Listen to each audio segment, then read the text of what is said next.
En tant qu'entrepreneur, ma philosophie consiste toujours à tendre la main pour répondre aux besoins des gens. De quoi les gens ont-ils besoin et comment pouvons-nous répondre à ces besoins? À partir de là, tout se règle tout seul. Bonjour les amis, heureux de vous retrouver à nouveau sur ma chaîne, c'est Lamine. Nous évoquerons le parcours très inspirant de Steve Masiyiwa, originaire de Zimbabwe. Malgré toutes les difficultés qu'il a connues, il n'a jamais abandonné. Avec sa famille, ils ont très tôt fui le Zimbabwe. À son retour, il a créé une société avec des moyens dérisoires. Une longue et périlleuse bataille avec le gouvernement du pays. Aujourd'hui, il connaît un succès planétaire et fait partie des hommes les plus influents du monde. Au-delà de ça, il est un grand philanthrope, toujours dans le partage. Allons à la découverte de son parcours qui vous plaira, j'en suis sûr.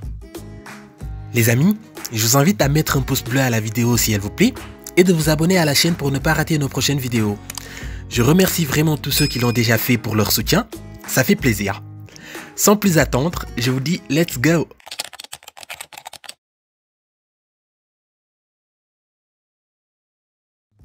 Steve a très tôt connu l'instabilité. Il est né en janvier 1961 au Zimbabwe, qui à l'époque s'appelait la Rhodésie. Je vous explique le contexte de l'époque.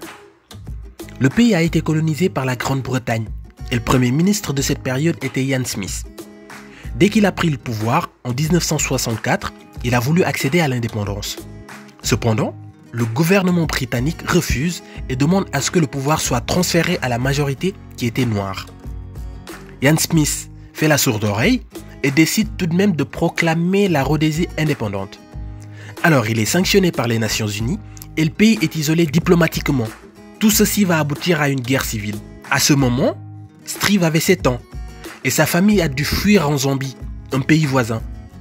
Son père travaillait dans les mines et sa mère était entrepreneur dans le domaine de la vente en détail, de l'agriculture et du transport à petite échelle. À ses 12 ans, ses parents avaient assez de moyens. Il l'envoie donc en Écosse pour poursuivre ses études secondaires. Il y obtiendra un diplôme en génie électrique et électronique en 1983. Il a travaillé brièvement dans l'industrie informatique à Cambridge, en Angleterre. Mais il est rapidement retourné au Zimbabwe en 1984 dans l'espoir d'aider le pays à se redresser après la guerre d'indépendance qu'il avait gagnée en 1980. À son arrivée, il intègre la compagnie gouvernementale ZPTC comme ingénieur qu'il quittera rapidement d'ailleurs car il a été frustré par ce système de bureaucratie auquel il n'était pas habitué.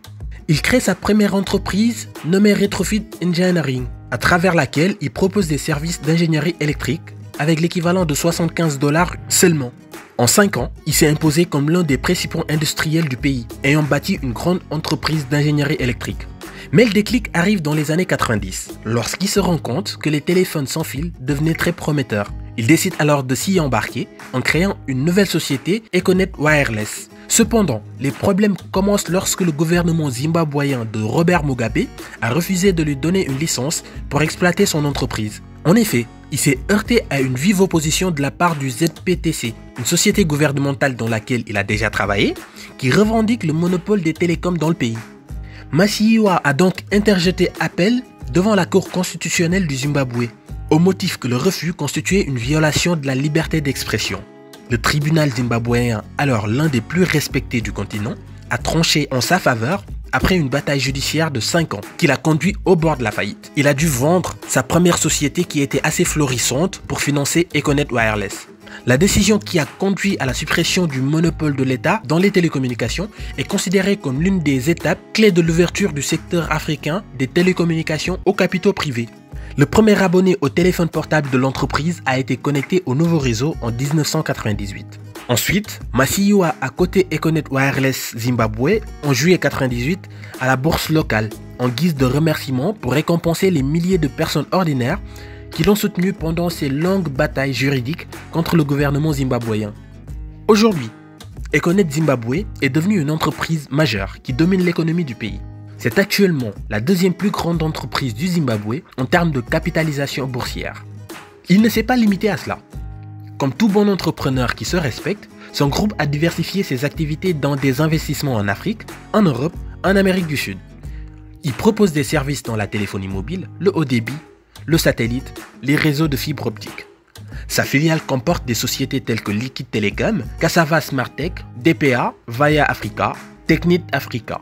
Il possède également des sociétés dans les énergies renouvelables, le traitement de l'eau, l'embouteillage de boissons, les services financiers et l'hôtellerie.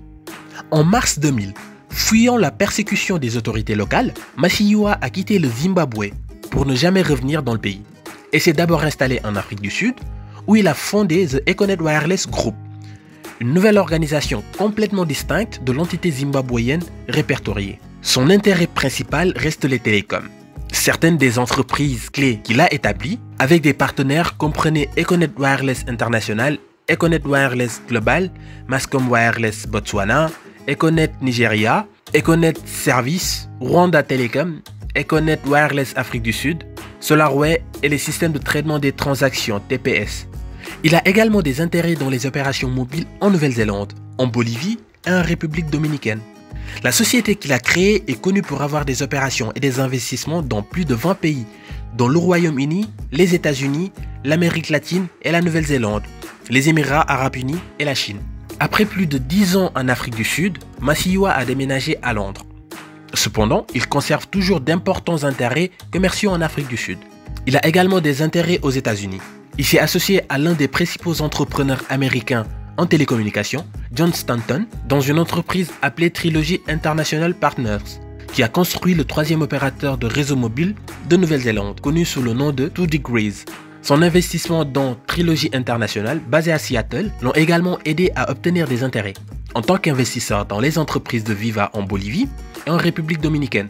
Il détient également une participation majoritaire dans une société basée dans le Vermont, aux États-Unis, qui fabrique des produits en nanofibres de carbone, appelée Seldon Technologies. L'une des entreprises les plus fructueuses de Masiyiwa est la société privée londonienne Liquid Telecom Group, maintenant Liquid Intelligent Technology, la plus grande entreprise africaine de satellites et de fibres optiques couvrant plus de 14 pays. Comme je l'évoquais au début, Masiyiwa est généralement reconnu comme l'un des philanthropes les plus prolifiques issus d'Afrique. Il a utilisé sa propre fortune familiale pour construire l'un des plus grands programmes de soutien à l'éducation des orphelins en Afrique, avec sa fondation Higher Life Foundation. Chaque année, sa fondation finance les frais de scolarité de plus de 40 000 enfants. Il est également membre de l'initiative de Bill Gates et Warren Buffett, connu sous le nom de Giving Pledge, et aussi impliqué dans le soutien d'un large éventail de problèmes de santé, notamment des campagnes contre le VIH-Sida, le cancer du col de l'utérus, la malnutrition, l'Ebola et plus récemment le Covid-19. Lors de l'épidémie de choléra qui s'est produite au Zimbabwe en 2019, Steve Masiyiwa et sa femme ont fait un don total de 10 millions de dollars américains contre la maladie. De plus, il a promis 60 millions de dollars américains à utiliser pour renforcer la résilience contre la maladie. En janvier 2020, il a payé pour que les médecins du Zimbabwe retournent au travail, après avoir fait grève pour être payés. Masiyiwa versera à chaque médecin une indemnité de subsistance d'environ 300 dollars et leur fournira le transport pour se rendre au travail, grâce à un fonds qu'il a mis en place. La plupart des médecins en grève gagnaient moins de 100 dollars par mois. Strive est très favorable aux entrepreneurs et aux startups en général. Il est connu pour promouvoir les franchisés grâce à ses intérêts commerciaux, ce qui a créé des emplois pour de nombreuses personnes et amélioré leurs moyens de subsistance. En 2021, Masiyiwa est devenu le premier milliardaire noir à figurer sur le Sunday Times Rich List, avec une valeur de 1,87 milliard de livres sterling, et le 16e homme le plus riche en Afrique par Forbes. Alors, les distinctions qu'il a eues, si on prend le temps de les lister, la vidéo va durer 1 heure. Mais un petit aperçu tout de même.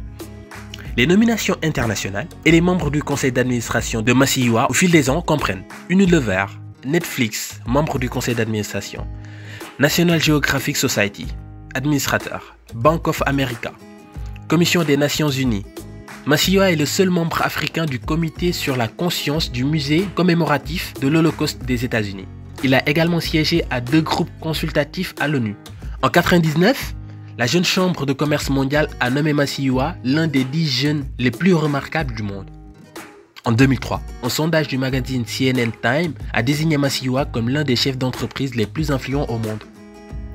En 2012, le président Barack Obama a invité Masiyiwa et 4 autres chefs d'entreprise à assister au 38e sommet du G8 à Camp David pour leur parler des stratégies permettant d'augmenter la production alimentaire et de mettre fin à la pauvreté dans certaines régions d'Afrique. Toujours en 2012, il a été nommé l'un des 20 hommes d'affaires les plus puissants du monde des affaires en Afrique par le magazine Forbes.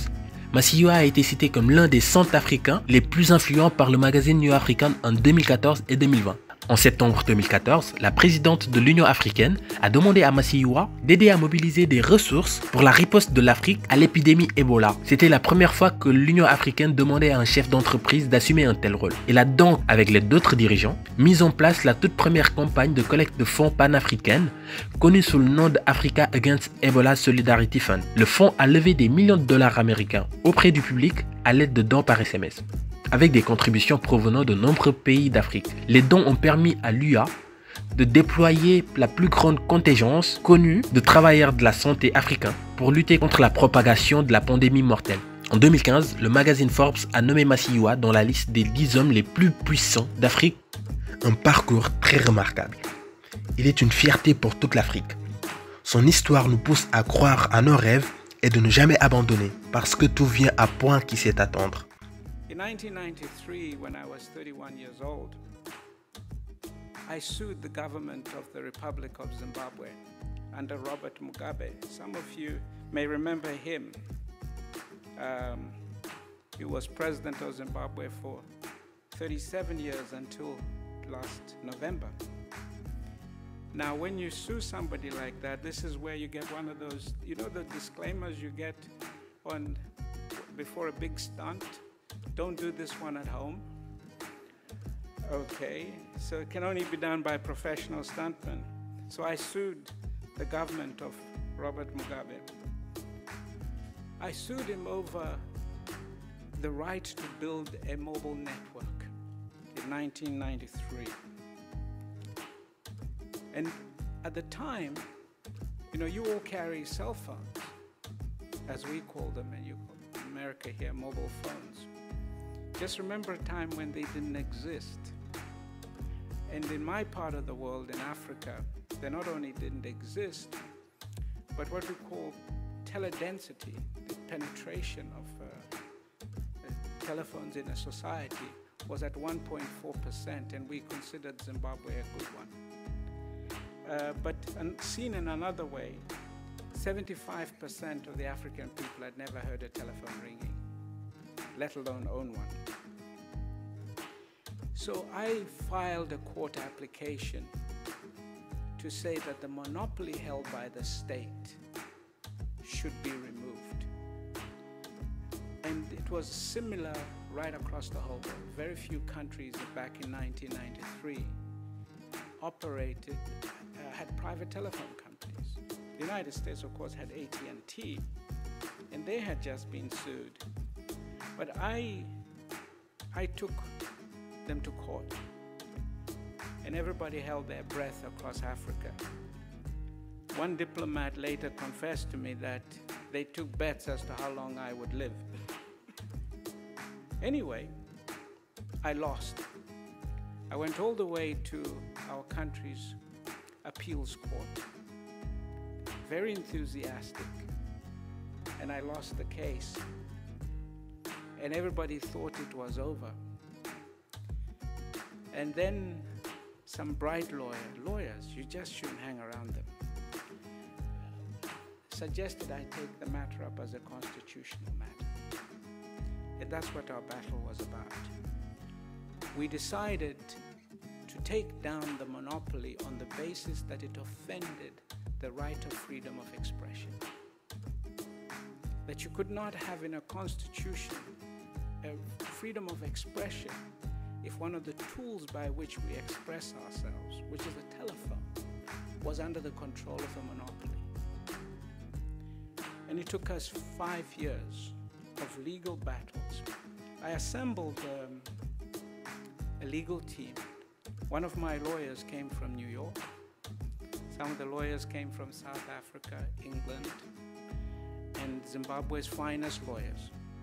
And we went before Zimbabwe's constitutional bench, which was led by a very famous Zimbabwean jurist of Jewish descent.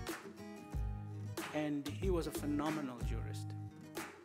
And at the end of it, he ruled that I was correct. You could not have a monopoly over telecommunications without offending freedom of expression. Now the real battle was, would the government accept the ruling? Our president was very upset, to put it mildly. But after a year, he relented, and under a Supreme Court writ, we became the only telephone company in the world to be licensed by a court. So that company began operating in 1998. It's been going just short of 20 years now. It has about 11 million customers. It's listed on a stock exchange. Has a value of about $2 billion US. But it's not that which is important. Today, 110% of the people have a telephone. 75% following that decision right across the African continent, because of the publicity that followed the case, right across the African continent and in many other parts of the world, telephone monopolies were removed. Within 10 years, there was almost no telephone monopoly. Now, I cannot say I'm responsible for that, but in a small way, my legal team, the lawyers, did a phenomenal job to highlight what you can do with the rule of law. Bon les amis, c'est la fin de cette vidéo et j'espère qu'elle vous aura plu. Et n'hésitez surtout pas à me donner votre avis en commentaire. Lâchez un pouce bleu et abonnez-vous pour ne pas rater nos prochaines vidéos. Quant à moi, je vous dis à très vite.